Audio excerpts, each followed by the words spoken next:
running. Liftoff. We have a liftoff. 32 minutes past the hour. Liftoff on Apollo 11. Pues mira, yo tenía 12 años y me acuerdo que era una noche de estas de julio de Granada terrible. Sí me estaba muy interesado en lo que eran los viajes espaciales y entonces yo aguanté con... Me acuerdo que estaba mi madre, lo mal que se veía la televisión. Esa noche iba yo con mi padre desde Jaén a Madrid, porque un hermano mío lo habían operado y estaba ingresado. Y ya llegando a Madrid, en un restaurante que se llamaba La Valenciana, paramos, vimos que tenía televisión y allí nos quedamos y allí vimos el alunizaje, lo seguimos entero. Y asistimos realmente emocionados cuando Armstrong pisó realmente el suelo de la Luna, ¿no? Para mí fue muy, muy emocionante. Es una de las cosas que nunca se olvida.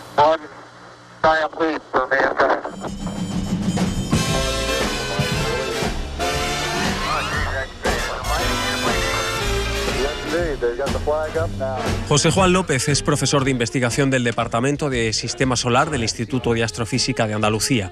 Desde allí ha participado en el envío de sondas no tripuladas a Titán, una de las lunas de Saturno, al satélite 67P Churyumov-Gerasimenko o a Marte, de donde siguen llegando datos con éxito. Antonio López es científico e ingeniero en el Instituto de Astrofísica. Ha aportado tecnología a las misiones Cassini y Rosetta y también a Solar Orbiter e IMAX, diseñadas para estudiar el Sol. Era un niño cuando comenzó la carrera espacial entre Estados Unidos y la Unión Soviética. En 1957, Rusia consigue adelantarse a Norteamérica colocando el primer satélite artificial en órbita de la Tierra, el Sputnik, y solo meses después al primer animal, la perra Laika. Y en abril de 1961 los soviéticos ponen al primer ser humano, Yuri Gagarin, en órbita. Estados Unidos reacciona con los programas Mercury, Gemini y después el Apolo. En plena Guerra Fría comienza una competición frenética de 9 años. La URSS tiene como jefe científico al ingeniero Sergei Korolev. Estados Unidos al ingeniero de origen alemán Werner von Braun. Los soviéticos le llevaban amplia ventaja, habían sido los primeros en lanzar un satélite, los primeros en lanzar un satélite tripulado, los primeros en lanzar un animal, los primeros en lanzar una mujer. To achieving the goal before this decade is out of landing a man on the moon and returning him safely to the earth. Hubo un interés militar de demostrar poderío, porque claro, si los Estados Unidos dicen yo soy capaz de poner un hombre en la Luna y traerlo a la Tierra, puedo meterte un misil debajo de la cama del presidente del Soviet Supremo, si quiero. Kennedy decidió que ellos tenían que ser los primeros, probablemente por propaganda, porque realmente, digamos, el interés científico que tenía una misión tripulada a la Luna probablemente no compensaba el enorme esfuerzo económico que supuso. O sea, las misiones Apolo supusieron aproximadamente como 120 o 130 mil millones de dólares de aquella época. Involucraron cerca de medio millón de personas. Los norteamericanos tenían a Werner von Braun, el padre de la V2. Era un experto en cohetes. Los rusos estaban mucho mejor preparados desde el punto de vista de la aviónica del lanzamiento. El padre de esos ingenios lo tuvieron que operar de una cosa sin importancia, se le complicó, se murió, y entonces fue un retroceso total. 3, 2, 1. 7 años de revisión constante de diseños, prueba de cohetes y entrenamientos contrarreloj de los astronautas y también de trágicos reveses. Programaron un montón de lanzamientos, el primer Apolo pasó lo que pasó.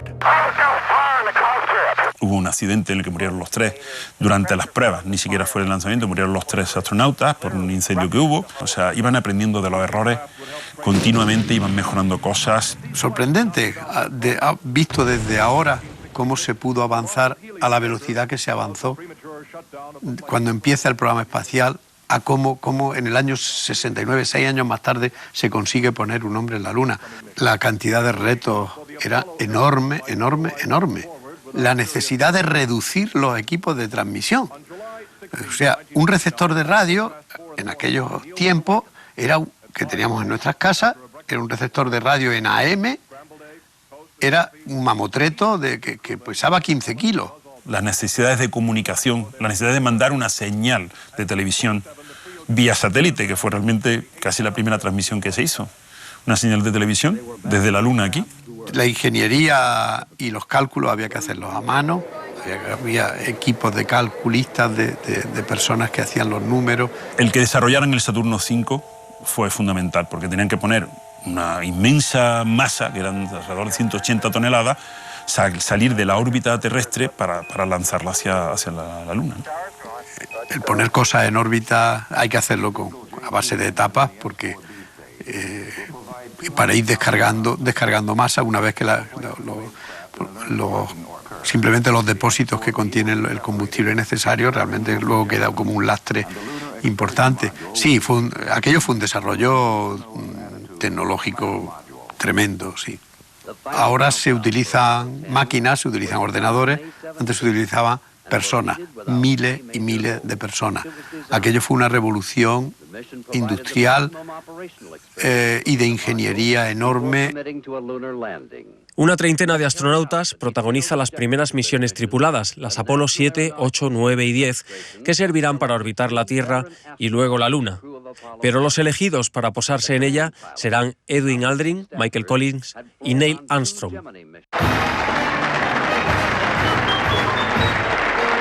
En la cultura americana, los astronautas son héroes y siguen siéndolo todavía en la sociedad, a pesar del poco protagonismo que últimamente han tenido.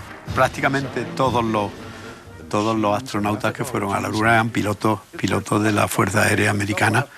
Poner tu vida en peligro, y la ponía. O sea, es colocar a un hombre encima de una bomba de más de 800.000 kilos. O sea, realmente había que ser muy valiente. El factor humano ahí era importantísimo.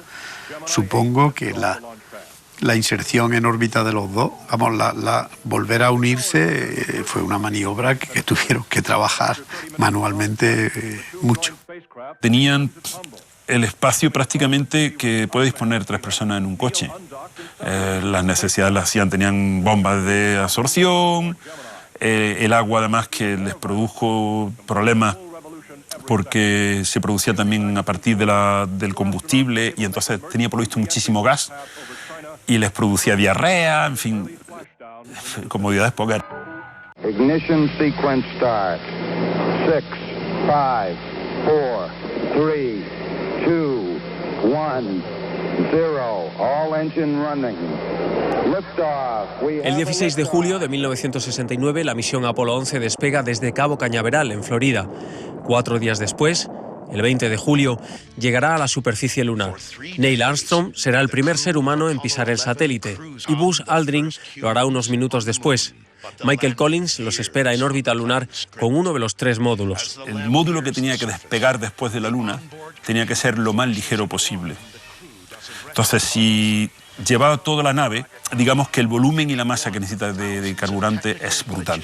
Entonces decidieron hacerlo en 3 módulos. Se viajaba en uno, se quedaba en órbita alrededor de la Luna con un astronauta, había un módulo de descenso, ese módulo de descenso estaba equipado para poder aterrizar en la Luna, que aunque no tiene mucha gravedad, sí tiene suficiente y no tiene una atmósfera para frenar, o sea que tenía que hacer un aterrizaje activo.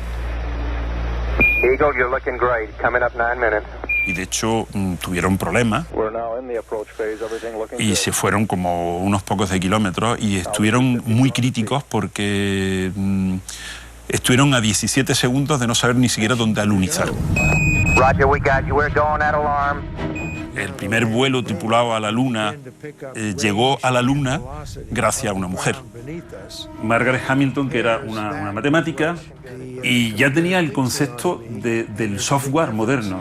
Uno de los vuelos anteriores, uno de los astronautas borró completamente la memoria del ordenador. Entonces aprendieron de ese error y entonces ella lo que luchaba era por hacer lo que se llaman los sistemas con fiabilidad máxima. Pues gracias a eso, cuando iban a descender hacia la Luna, estaban calculando las trayectorias con el ordenador y resulta que se sobrecargó tanto el ordenador, sobre todo la memoria, que empezó a dar alarmas por todos sitios y estuvieron a punto de abortar la misión.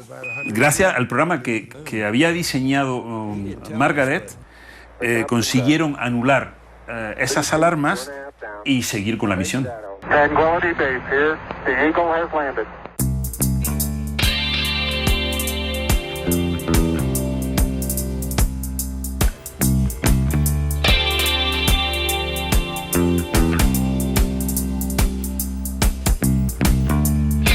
la cara que está dando, la parte que tú das al sol, que te da el sol de cara, tienes que tener unas protecciones térmicas muy grandes. La espalda está en la sombra y entonces es muy fría. Entonces, los trajes que necesitaban aguantar unas variaciones de temperatura muy altas. Entonces necesitaban estar preparados para que aguantaran tanto altas como bajas. Entonces tenían muchas protecciones, de las 20 capas o 21 capas que llevaban puestos los trajes, ¿no? Su miedo lo llevarían. Al fin y al cabo, está solo con un grupo de gente en un medio en el que si pasa algo, nadie puede ir a por ti.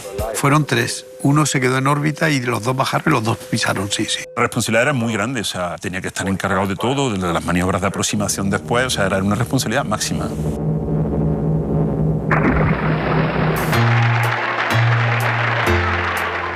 I was strolling on the moon one day in a merry month of December. Now, May, off the ground, Habrá 6 misiones más y todas, salvo la Apolo 13, vuelven a alunizar. La última es la Apolo 17, en 1972.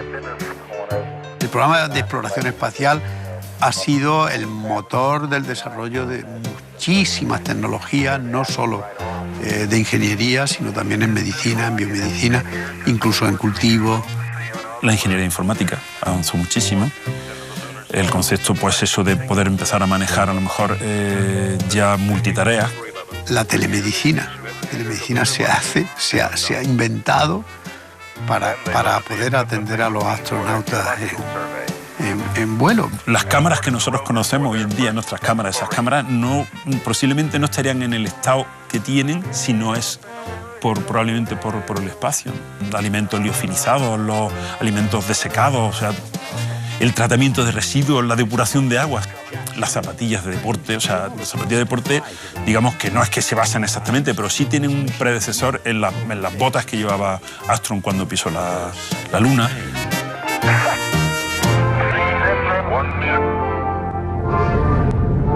En 1975, los soviéticos y los norteamericanos protagonizan un acoplamiento de sus respectivas naves en el espacio, la Soyuz 19 y la Apolo 18, sellando de esta forma el fin de la carrera espacial.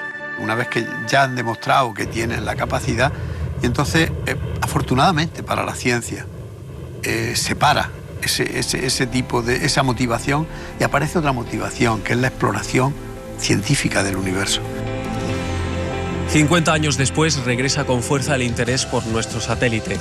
China ha mandado una sonda a la cara oculta de la Luna y la NASA tiene un nuevo programa, Artemis, llamado como la diosa mitológica hermana de Apolo, con la idea de establecer presencia humana permanente en la Luna como puente para la exploración de Marte.